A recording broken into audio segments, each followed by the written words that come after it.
Ada bom nongol di tengah sawah, satu desa panik, tapi ujung-ujungnya malah pesta ikan. Awalnya, warga rame-rame datang, polisi nyuruh tiarap, tapi ada bocah malah pipis dekat bom. Terus muncul pemuda tanpa kaki, ngaku paham soal bom, soalnya dulu kena juga. Warga coba lempar batu, tusuk pakai jerami, nggak meledak. Akhirnya diangkat rame-rame, rencananya mau dijual, tapi BRT usul, dikasih ke militer, siapa tahu dapat barter bagus. Dua pria dan satu polisi bawa bom jalan kaki ke kota, disiramin biar adem. Polisi sampai buka baju buat naungin bom. Sampai kota, mampir dulu ke tukang foto. Dan di markas militer, atasannya malah takut, nyuruh buang ke laut. Bom dibuang, malah meledak. Ikan-ikan langsung ngambang. Warga rebutan. Dua pria itu dan si polisi akhirnya pulang bawa puluhan ekor. Malamnya satu desa pesta makan ikan. Hidup mereka mungkin sederhana, tapi kreatif dan happy banget.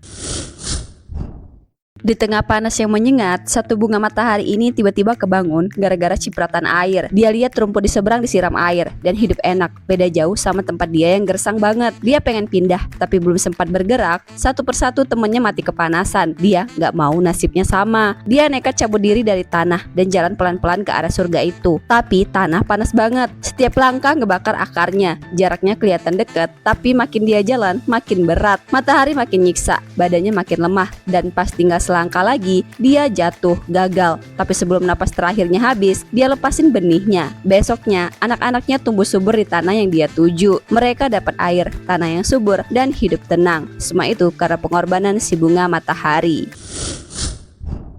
TV ini tiba-tiba keluar air dari layar, terus muncul hantu serem kayak Sadako. Cewek ini yang nonton jadi kaget banget dan pegang sekantong popcorn buat nahan takut, tapi hantunya malah rusuhin dia, bikin lantai yang baru dipel jadi basah. Pas si cewek marah, hantu nggak peduli, malah mau serang dia. Si cewek jadi panik, minta tolong ke temennya, tapi temennya nggak dengar. Nah, karena suara hantu makin dekat, si cewek gerak-gesin bantai hantu. Mereka berantem sampai hantu itu makin kesel dan akhirnya mukul si cewek, terus nendang dia sampai jatuh ke belakang sofa. Pas suasana udah tenang, si cewek tiba-tiba hilang. Temennya nyari-nyari, nemu si cewek udah meninggoy di belakang sofa.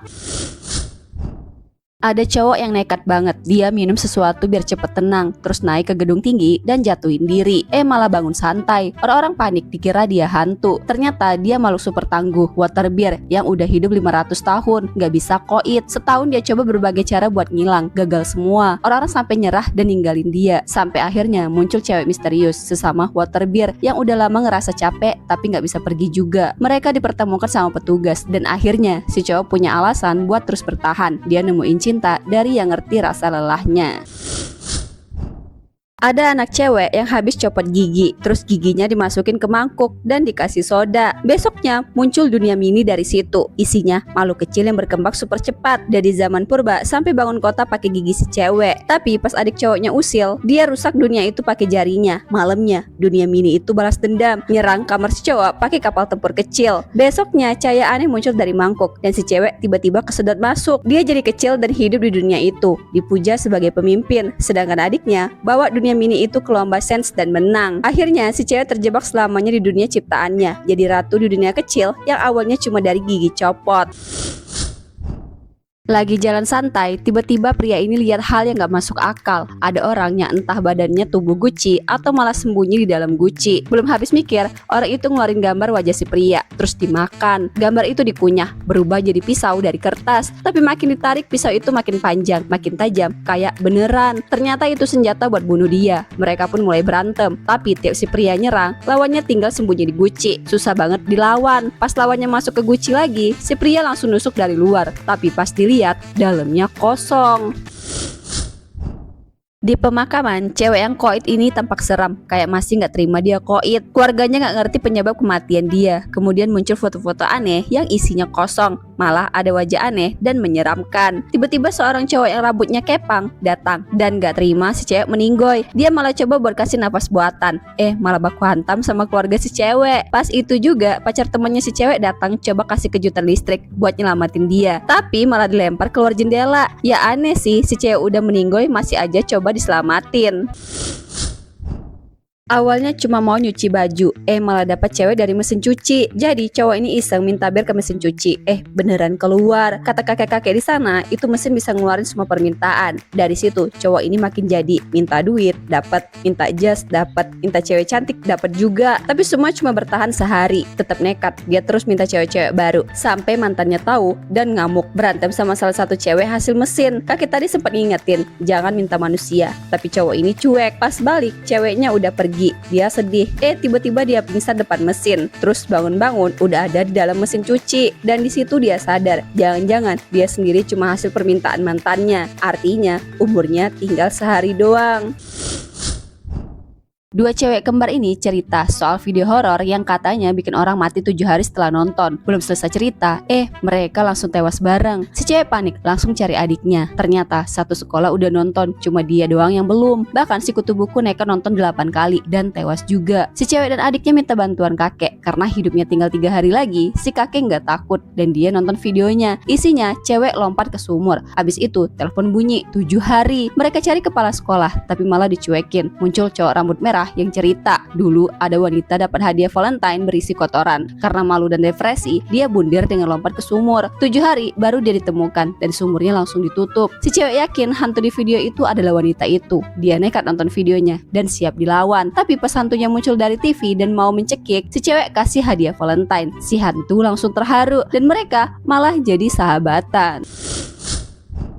Cewek ini ketemu sama sumur kuno dan hantu Sadako muncul dari dalam sumur itu mau nyerang. Akhirnya terjadi pertarungan seru sampai atap rumah roboh jatuh ke kepala hantu itu. Si cewek pakai cangkul dan kapak buat lawan. Pas banget anak si cewek datang dan hantu Sadako pakai si bocil buat jadi sandra. Tapi akhirnya dilepas setelah mereka bicara dan kasih cinta. Si hantu Sadako berubah jadi bocil cewek cantik dan hantu itu akhirnya kalah juga setelah dilempar ke sumur. Sumur itu akhirnya ditutup rapat.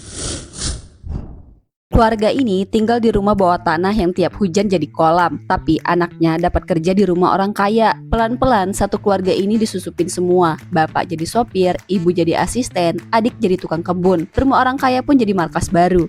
Mantan pembantu datang dan bongkar pintu rahasia di balik kulkas. Ternyata dia nyembunyiin suaminya di bunker. Dua keluarga ribut, saling serang. Tiba-tiba muncul lagi geng orang bersenjata. Rumah mewah langsung berubah jadi medan perang. Mayat di mana-mana. Tapi keluarga bawah tanah berhasil kabur. Besok mereka sok jadi penyelamat, gaya hidup licik, akal-akalan, tapi tetap menang gaya.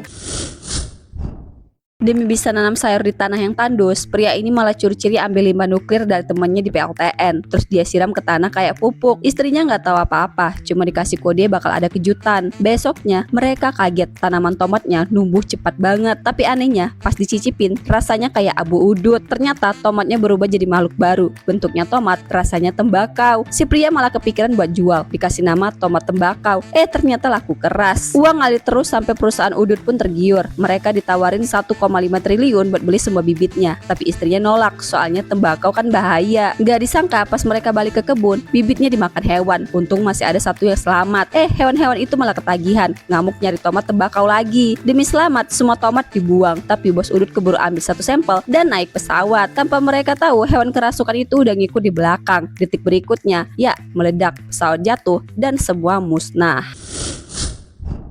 Ada dua cewek vampir yang hidup damai. Yang satu kelihatan umur 18 tahun, padahal 40-an. Satunya udah ratusan tahun. Mereka cuma minum darah tikus, tapi hidup mereka berantakan sejak ratu vampir datang. Si ratu jahat ini suka hisap darah manusia. Buat ngajarin, dia ngisap manusia depan mereka. Besoknya ada mayat, bikin heboh. Pria pemburu vampir legendaris ini pun turun tangan.